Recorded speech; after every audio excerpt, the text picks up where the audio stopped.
Hello बच्चों, let's read the question. The question is a filler based question. Let's read about it. Question says Masulipattnam on the Coromandel coast and Dash in Bengal had trade links with Southeast Asia ports.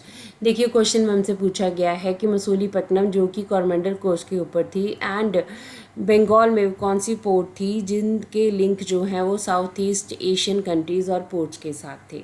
So let's read about the answer. The answer says a vibrant sea trade operated through the main pre-colonial ports. देखिए India में ancient time से ही हमारा दूसरी countries के साथ trade चलता रहा है. अब प्री कलोनियल पोर्ट्स यानी कि वो पोर्ट्स जो कि ब्रिटिशर्स के आने से पहले इंडिया में इस्टेब्लिश थी, वहाँ पर भी जो है हमारे पास ट्रेड होता था. एंशियंट टाइम से ट्रेड हो रहा था.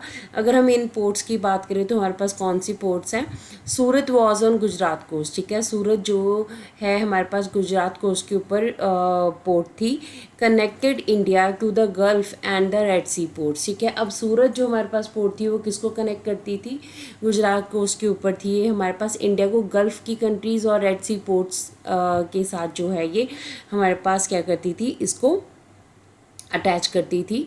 Masulipatnam on the Coromandel coast. ठीक है, मसूलीपट्टनम अगर हमारे पास देखें ईस्टर्न साइड में कोरोमंडल कोस्ट के ऊपर, एंड हुगली जो है बंगाल में had trade links with the South East Asian ports. देखिए यहाँ पे हमारे पास जो है सूरत की बात की गई है, गुजरात कोस्ट के ऊपर थी वेस्टर्न साइड में, और इसके रिलेशंस जो हैं वो गल्फ़ और रेड सी पोर्ट के साथ ट्रेड होता था. मसूलीपट्टनम हमारे पास कोरोमंडल कोस्ट के ऊपर थी जो ईस्टर्न साइड में है, और हुगली पोर्ट जो है हमारे पास ये वेस्ट बंगाल में थी. अब इनका जो ट्रेड है वो साउथ ईस्ट एशियन जो कंट्रीज़ हैं या उनकी पोर्ट्स हैं उनके साथ था.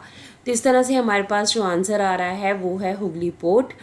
तो answer will be Masulipatnam on the Coromandel coast and Hooghly in Bengal had trade links with the South East Asian ports. So this is the answer of the question. Hope so you understood the question as well as the answer. Thank you.